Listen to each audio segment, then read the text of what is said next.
I want to tell you about a story of a man imprisoned and released. A story of a man who finds that, having served his sentence, the world he steps back into does not receive him well. A story of othering, dejection, and contempt, both structural and societal. I want to tell you about a story of systems that do not work, of a heap of issues fully understood once past the public veneer of ignorance. I want to tell you about a story that is now 100 years old by some count, and, in its age, a damning indictment of how little things have changed. I want to tell you about a book called Once a Jailbird, a book that sought to bring the plight of convicts to light. But a book can be about many things, and so I present 3 here. The literal and stated goal of prison reform, the concept of othering, and the idea of endings. When writing a story, when telling one, we have to decide an ending. In doing so, we frame events around impact and presume a cutoff. But real life doesn't do that. It keeps going. While we acknowledge stories have to end somewhere, we also like to imagine what happens after a story, and implicit in that is the sense that the story isn't actually over. Life has many stories, and we draw our stories from our own lives. To my purposes, and to that end, it's best to start by talking about the author, Hans Fallada. Ordinarily, I'd say it's smart for a first-time reader to skip the front matter of a book. Far less than giving context, such forewords tend to give the book away in the process of adding to the conversation between people who've already read it. But in this case, it feels necessary to understand the story behind the story. And so I provide that here. For this section, I'm going to be taking my details from 2, well, I can't call them outright conflicting sources, but there's certainly a matter of differing perspectives going on. You'll see when we get there. It's a fun glimpse into how even true stories can differ in their tellings. The 2 sources are the afterwords of Once a Jailbird and, depending on who the publisher is, a book called Every Man Dies Alone, a literal translation more or less, or Alone in Berlin. Now to the actual question. Who was Hans Fallada? Hans Fallada was born in Greifswald in 1893 as Rudolf Ditzen. He was the son of a magistrate turned German Supreme Court justice, bound for a relatively normal upper-middle-class life. There's not much of note besides his love of reading until around age 16. He was then kicked in the head by a horse and got typhus within the span of about a year. Following that, a pact was made. In 1911, at the age of 18, Ditzen and another young man named Hans Dietrich von Necker staged a duel with pistols with the intent of taking each other's lives. In one afterword, the cause for this pact was a struggle to, quote, reconcile their developing sexualities with the prevailing social conventions of Imperial Germany. The staged intent of the duel was over the honor of a young woman. Hans Dietrich missed. Rudolf Ditzen did not. He then shot himself in the chest and survived. This tragedy, more than the illness and prior injuries, is how he is framed in retellings, and I do no different here. His story really begins with this moment, when by all rights it should have ended. Other tellings I've seen do not mention the developing sexualities bit. I had seen a similar line sometime in the past in another printing. It wasn't until going back to it for this script that I read it as potentially 2 heterosexual teen boys fed up with societal expectations.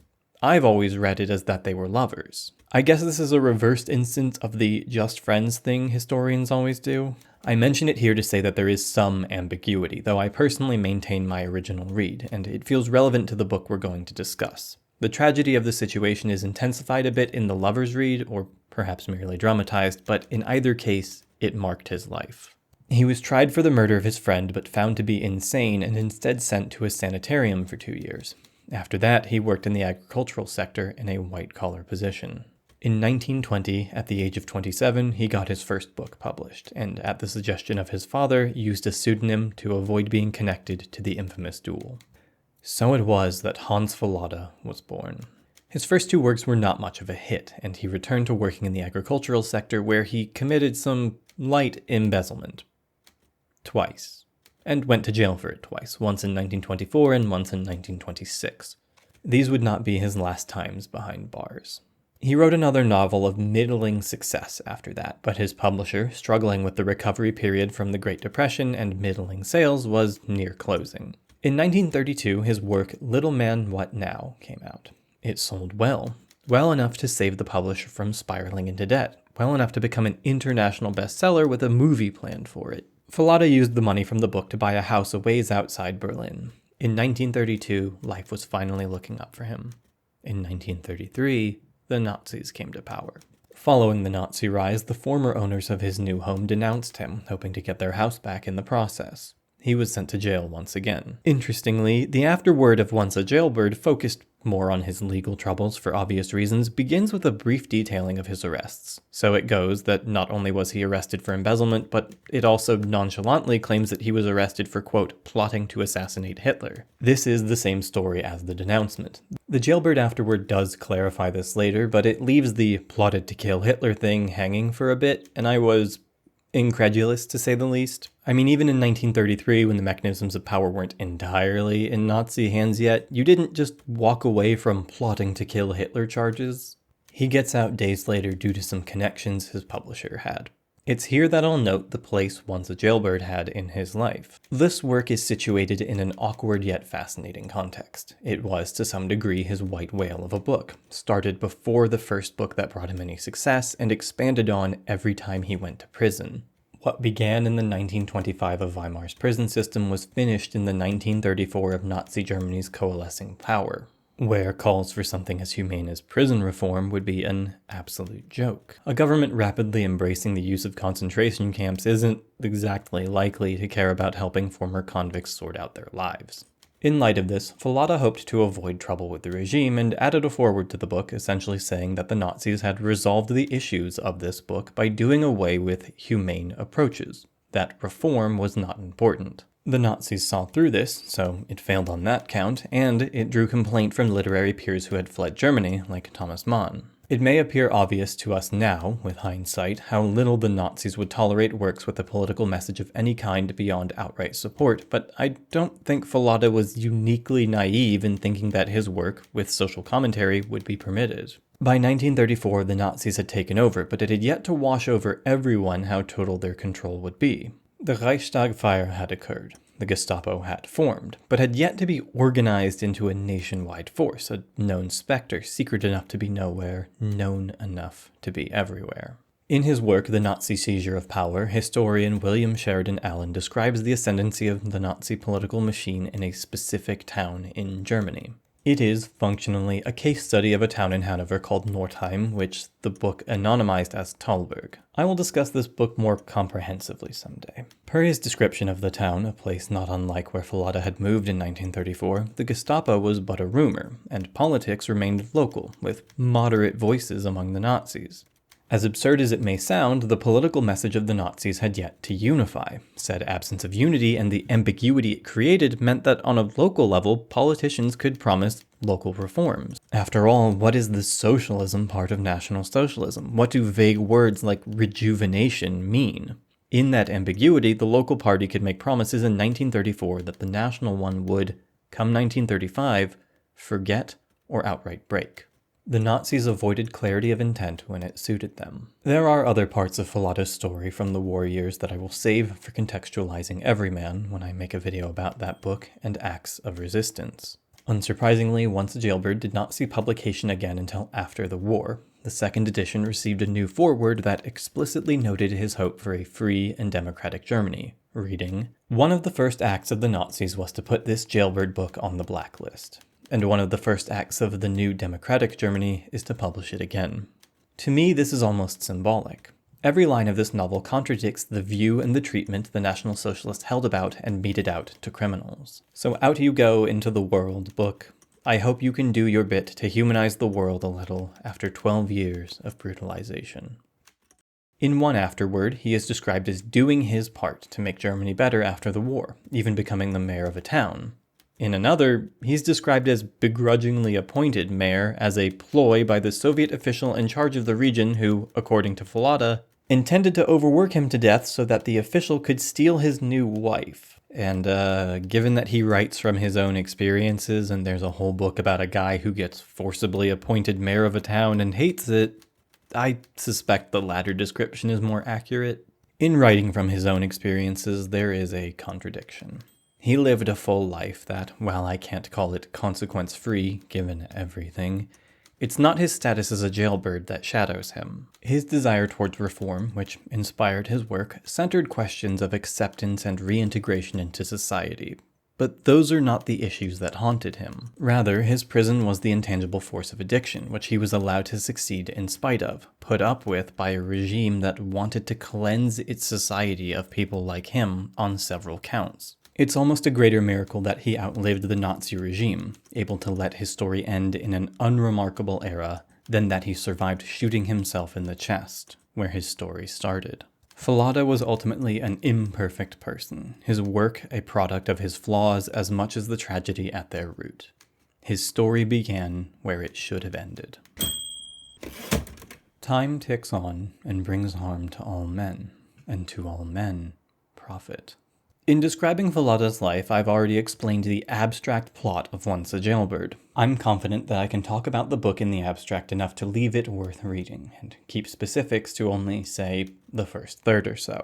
And to be fair, the publications of it that I've seen have not seemed very concerned with the notion of spoilers anyway. Perhaps they took the title as permission. Once a Jailbird is clearly meant to, as a sentiment, conclude with, always a jailbird. The original German title was Wer einmal aus dem Blecknapf frisst, he who once eats out of a tin bowl, a sentiment with a similar implied ending. Once a Jailbird is the story of a man, Willi Kufalt, the titular jailbird, and his experience of leaving prison, re-entering the world outside. On occasion, stories about prison life itself captivate us, but it's rare to have leaving prison be a starting point and have reintegration difficulties be the story itself. When those do exist, they're centered on someone who has a life to return to, perhaps one that is struggling to get away from them, and it's about that interpersonal tension. But Jailbird is about society at large, the cruelty that becomes a hurdle to reintegration with such a natural consistency as to feel intentional.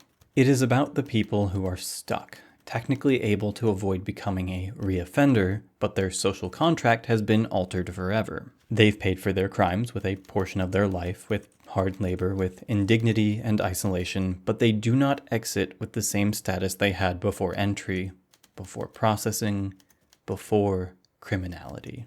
The social contract no longer treats them normally, and in turn can no longer hold the threat of ostracization above their head. It can't be said this alone incentivizes the repeat offending, but taken with said ostracization, there's less room for anything else. There's also the psychological prison that one does not leave as easily.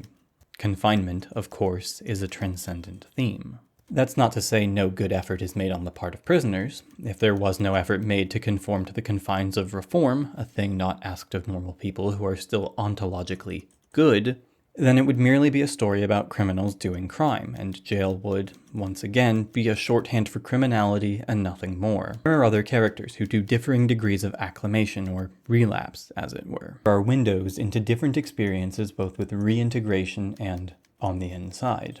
The former and repeat prisoners are given room to show humanity in this work, and society at large is given room to show its inhumane sides.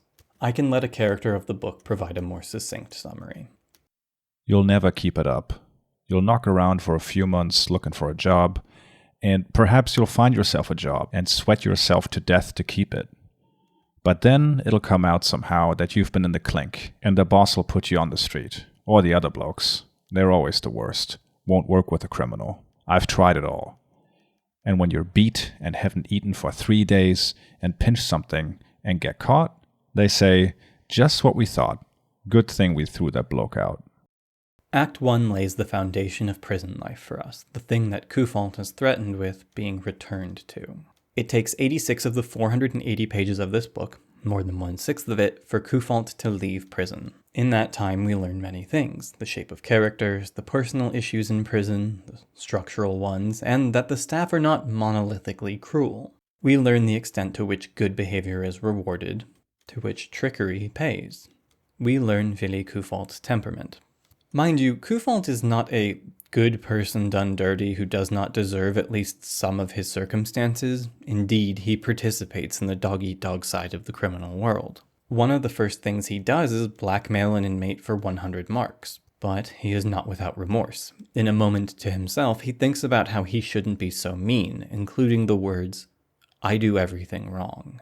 He is very much a person with faults, and he is aware of those faults. Prison is, after 5 years in it, where Kufalt is most capable of predicting his environment, most comfortable and aware of routine. While he's not king of the prison by any stretch, he knows his way around it. He operates well within it. Now, of course, he still laments the absence of freedom, clearly, and wants the outside world, but his confidence in how things work and what he'll do next, all that is shaken once he gets out. His aspirations for the world outside are modest. An office job, occasional cinema trip, a warm room in winter.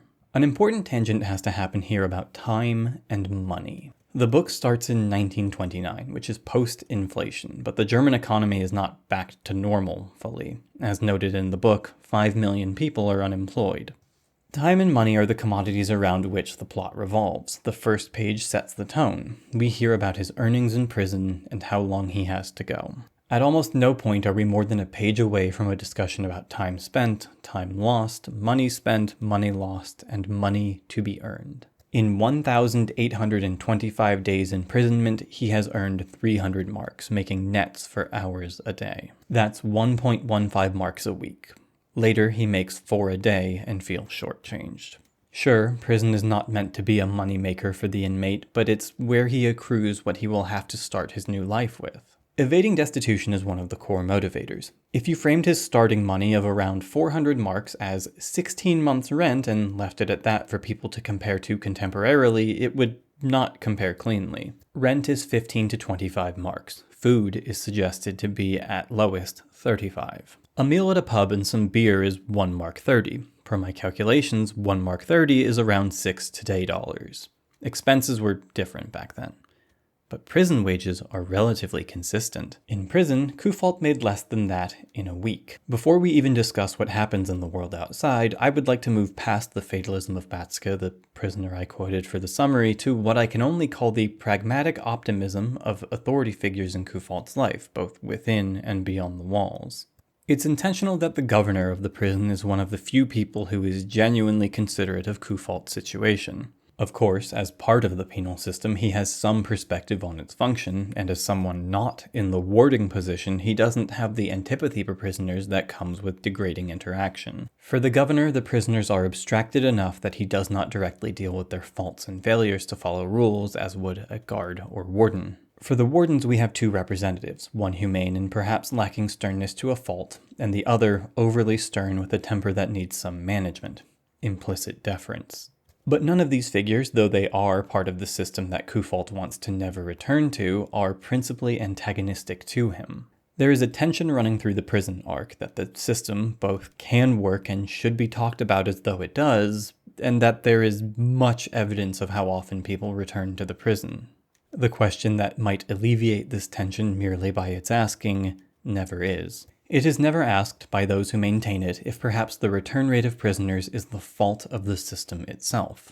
It is certainly implied, though the blame rests on limitations and red tape. The board would never approve this or punish that guard, or the welfare can only go so far. We can only put so many resources into one man, and so on. The pragmatic optimism is that perhaps Kufalt can be the 1 in 10 who does not repeat offend, does not return. The governor speaks of likelihoods and unemployment and concerns more than inevitabilities in criminality.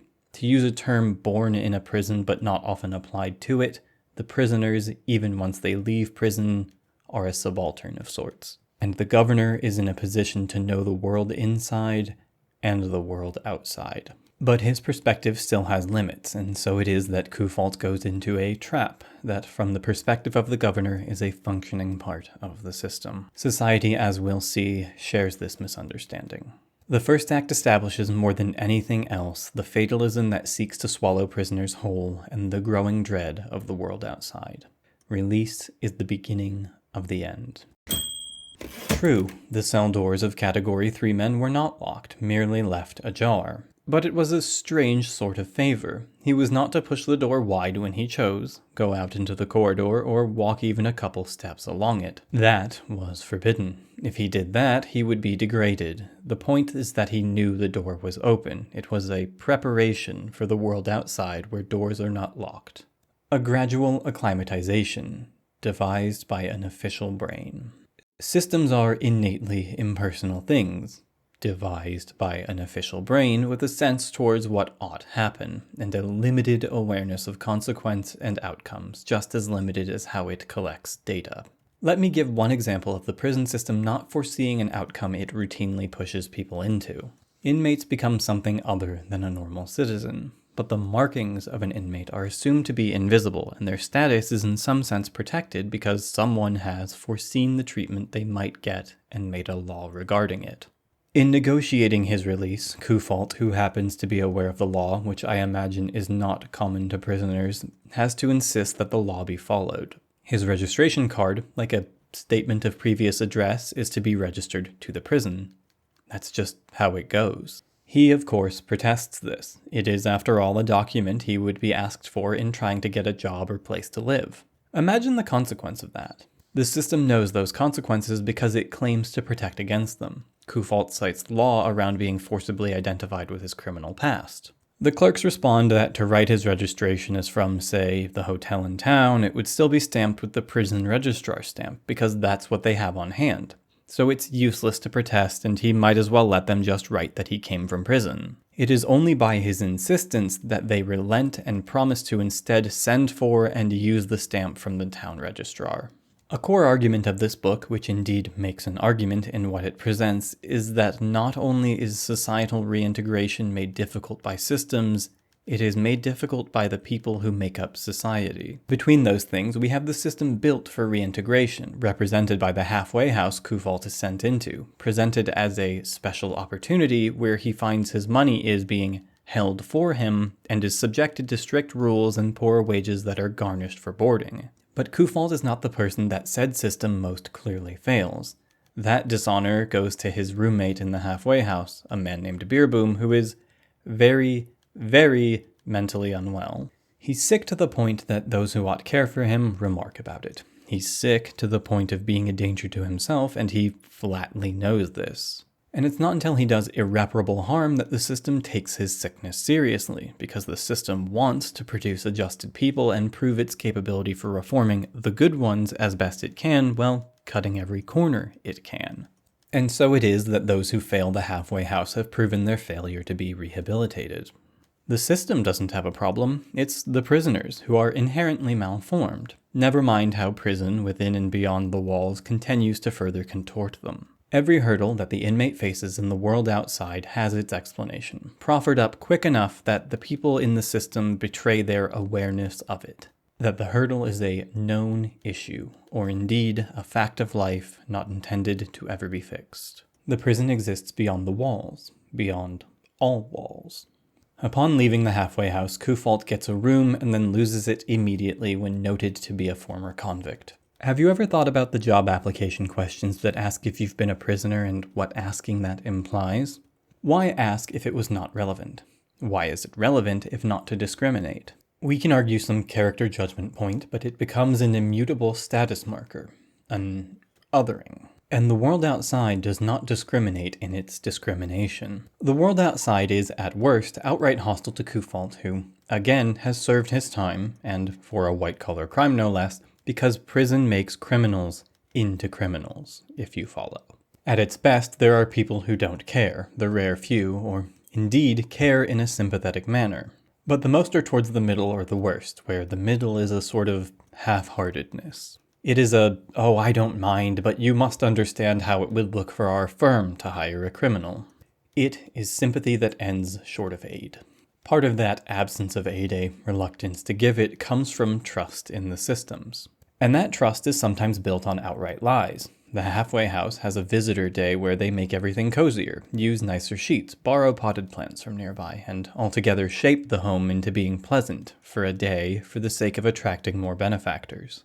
In reality, the men like Kufalt have merely traded one open cell door for another. But on another level, if the public really was so entirely callous to the plight of reforming prisoners, then there would be no need for trickery. Poor conditions would be acceptable. And if the public believes the conditions of their welfare are better than they are, that the system is working, why would they offer more help? Just go away. Go to the place meant to help you, to deal with you. We as a society set those places up for a reason. Just go use that resource and stop trying to get a job from me, to rent a home from me. The halfway house is registered as a charity, and the prisoner workers, as distinct from the staff, are not employees. Thus, they do not legally fall under the protections of worker insurance schemes. They're charity cases, and they just happen to work in order to get their charity given to them. The halfway house blurs the hard split between the prison and the world outside, but not in a way it intends. Or better put, it exposes the hard split is anything but.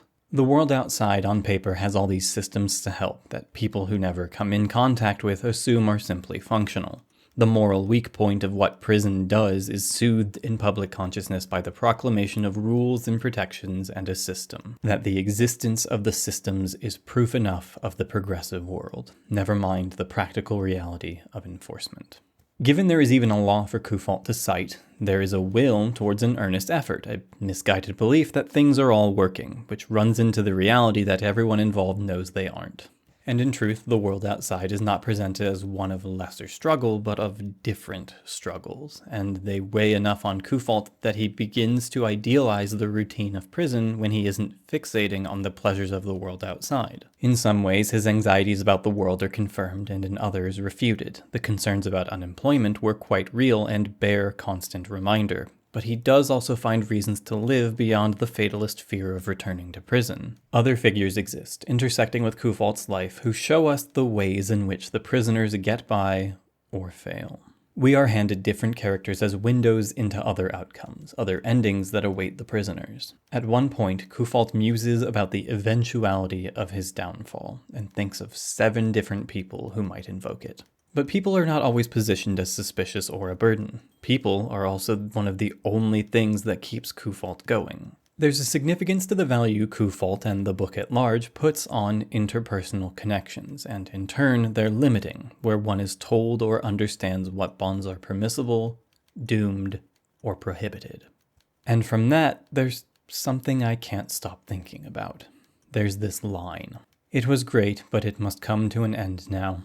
We are making a fresh start, and I want to be like everybody else. Interpersonal connection is something people desire, and is portrayed as something prisoners are starved of. It is portrayed at once as a temptation and danger, and as the strongest anchor of reform that is available.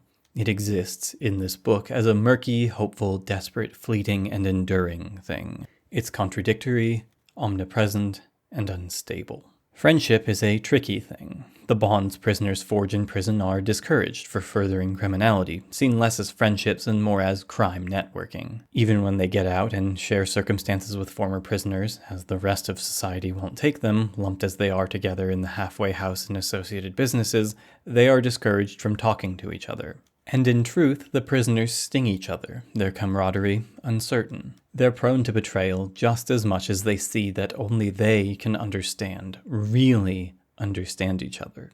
Love is another question. Love is an objective and subject to different temperamental issues. Kufalt finds love to be a recurring desire and undoing, and concludes more than once that the only safe love is longing. There's an uncertainty to the nature of prison love.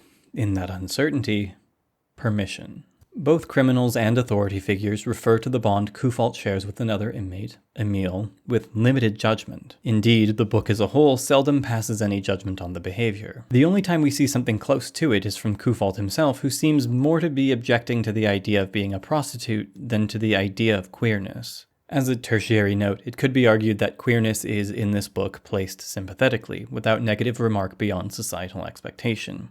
It could be argued that it only presents itself in criminal characters, and that that's implicitly negative. But the latter argument, which I'm not sure most people would even make, relies on forgetting that the criminals of this book are largely the most humanized people in it. Emil Brunn is introduced to us with the accompanying note of having a sentence just shy of 11 years. 20 pages later, we learn he's only 28. A few pages before that he's Kufalt's boyfriend, which is unclear in its terms at the time, only said pejoratively but not argued against. There is, at the least, some kind of relationship.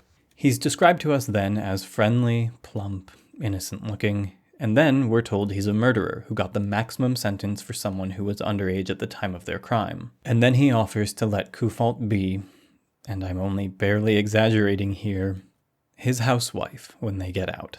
Is it just a prison fling? Is it love? Temporary companionship? It feels awkward to qualify it, set as it is ambiguously one moment, unambiguously the next. The conversation is capped off with the discussion of finding a wife someday, and then back to a story of the first time Kufalt fell in love from afar, seeing a girl adjusting her stockings in a garden as a youth, which was, quote, nothing compared to the first year here when you had the cell opposite me and your shirt was open at the neck. Then you smiled, and I used to wait till the door opened, hoping to see you. Emil is the one to break the reminiscence. But a girl's better. Kufalt agrees after musing about carrying on with the kind of relationship they had and says, it was great, but it must come to an end now. We're making a fresh start, and I want to be like everybody else. But Kufalt cannot be like everybody else, not just for his queerness, which is never existentially questioned. A girl's better, after all. He cannot be like everybody else because something in him has broken. Kufalt idealizes love, not in a raw romantic way, but as a vector of and anchor to normalcy. Someday he'll have a normal life and put everything behind him, and crime and prison will feel terribly distant from him, and in that life he has a wife. But I don't think his queerness is a product of circumstance alone, just prison love, as it were. And on the other end, his love involving women dissolves when it comes in contact with reality, past the romanticizing, past yearning. It's hard to conclude anything about his way of being beyond the fixation on normalcy underlying things, and contextually, resisting normalcy isn't about embracing a true self. It's complicated by his core othering being criminality. The struggle for love is impeded on a personal and systemic level. These things creep into each other, interweaving. Kufalt loses the ability to trust, generally, is hounded by the idea of being found out, by fears of not being normal in ways that are hardly allegorical and are quite literal. Criminality is confinement, and in some sense, his most damning closet.